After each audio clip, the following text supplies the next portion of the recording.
버지니아 그리고 한국과 튀르키예 곳곳에서 수양회를 섬기기 위해 먼 길을 왔습니다. 준비 예배를 열며 허강한 선생님이 찬양을 맡아주시고 이재진 목사님이 각자가 섬김의 자리에서 영적 전쟁을 앞두고 좋은 긴장을 선언하면서 우리의 일정이 시작되었습니다.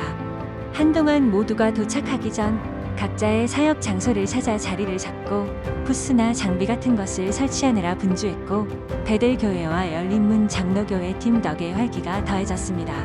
이호 팀들이 하나둘 호텔 로비로 도착하고 길고 따뜻한 포옹과 얼굴에 가득한 웃음이 있는 제 회의 자리가 되었습니다. 4년 만에 수양회라 부쩍 자란 동역자의 아들, 딸의 자란 키를 가늠하면서 시간이 얼마나 빠른지 감탄하는 분도 계셨습니다. 저 역시 반가운 얼굴들을 다시 만나게 되었습니다. 채틴 장로님과 바이트 형제님은 지난번 지진 구호 활동을 함께 해주기 위해 삼순에서부터 오랜 시간 트럭을 몰아 우리 팀을 맞아주고 여정 내내 동행하며 섬겨주신 분들인데요. 문을 열고 들어오는 그분들을 뵙게 되자 저는 참을 새도 없이 반가움에 눈물이 터졌습니다. 저는 그분들을 딱 한 번 지난 여정에서 만났기 때문에 명유난스레 느껴질 수도 있지만 지진 피해의 열악한 환경에서 그분들의 섬김과 사랑이 마음 깊이 남았기 때문에 각별했던 것이지요. 그리고 이번에는 그분들을 우리가 좋은 곳에서 섬길 수 있다는 것이 무척 기쁘게 느껴졌어요. 그런데 이 두 분만이 아니라 이곳에 온 모든 현지 사역자들 각자 모두 특별한 순종을 품고 있지 않은가요? 저는 이곳이 왜 소중한 자리인지 금세 깨닫게 되었습니다. 이슬람권 세계에서 신앙을 유지하는 것도 어려운데 교회를 섬기고 복음을 전하는 수고를 함께하는 현지 사역자들을 귀하게 대접하고 쉼을 드리고자 하는 마음이 마련한 자리였던 것이에요. 저녁 집회에 모두 모여서 함께 예배를 드리게 됐습니다. 이스탄불 기도회 집 멤버들과 현지 사역자들이 함께 찬양 인도를 맡아 주었습니다. 특히 기도회 집 팀의 상준, 은혜 선생님은 저 역시 청년 선교사 프로그램 간증으로 처음 알게 된 분들이었는데 이 자리를 맡아주시는 모습을 보게 되어 무척 의지가 되고 든든했어요. 말씀은 김용훈 목사님이 맡아주셨습니다. 저녁 집회가 끝난 시간, 시차 적응이 덜 끝나 무척 졸립고 피곤한 채로 비틀비틀 걷다 늦게까지 춤을 추고 파티를 하는 곳을 지나게 되었습니다. 바로 아이들 사역을 하는 곳이었어요. 그 순간 그들의 지칠 줄 모르는 체력이 진심으로 존경스러웠고 그 친구들을 이끌어주시는 교회에 섬기는 분들이 진심으로 감탄스러웠습니다. 가족 수양회에 없었으면 큰일이었을 겁니다. 이틀째부터는 특히 교회에서 섬겨주신 부스 사역들이 빛을 발했습니다. 맛있는 한국 음식을 준비한 부스도 있었고 그간 수고해온 자매들의 손을 색색깔로 꾸며주는 네일 아트 부스도 있었습니다.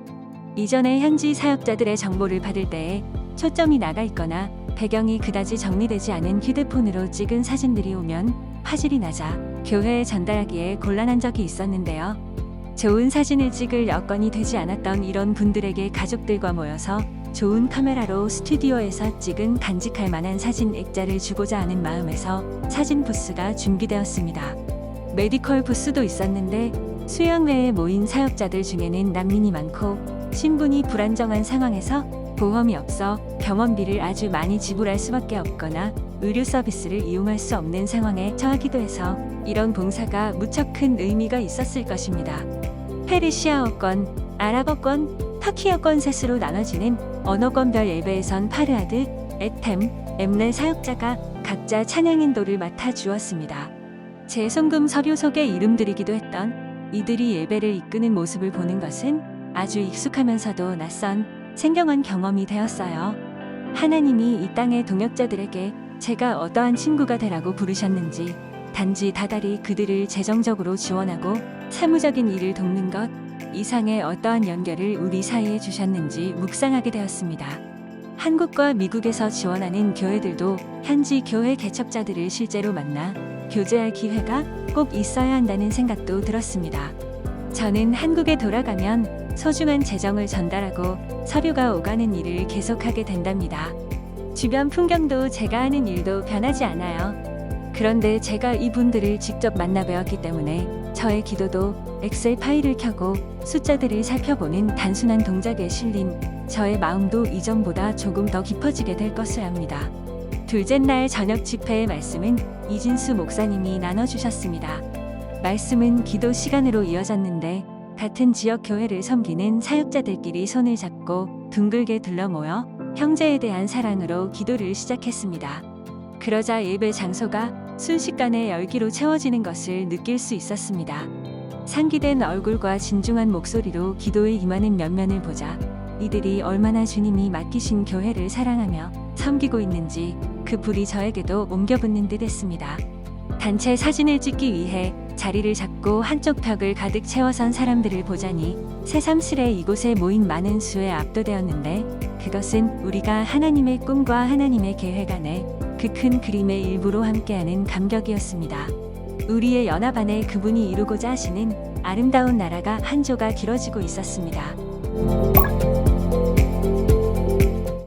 사흘째의 우리는 언어권별 예배를 마치고 아스펜더스 원형극장에 방문하게 되었습니다. 저 같은 사람들만이 아니라 튀르키예에서 오래 사역을 해온 교회 개척자들도 처음 오는 경우가 많았습니다.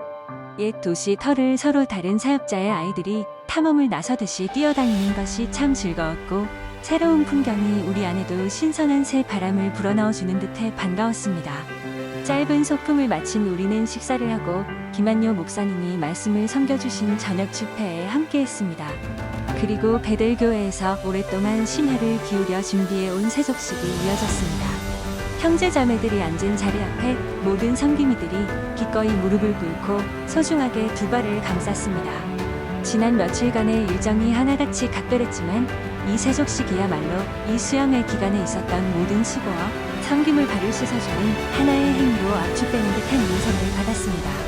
그리고 그것은 예수님의 모습과 오버랩되는 것 같았습니다. 하나님이 보내신 땅에서 고난을 감내하며 십자가의 길을 가는 우리의 동역자들과 이곳에 모여 겸손한 자세로 그들을 격려하고 발을 씻기는 사랑이 말입니다. 여기저기에서 흐느끼며 우는 소리가 들렸습니다. 누가 누구라고 할 것 없이 모두 그랬습니다. 그러고도 우리는 한참이나 서로를 끌어안고 기도하며 눈물을 흘렸습니다. 현지 사역자들이 가는 자리까지 박수로 그들을 배웅하며 선물을 나누어 주었습니다. 모자람 없이 더 주고 싶은 사랑으로 충만하고 나누는 우리에게 더욱 벅찬 은혜가 있는 모습이었습니다.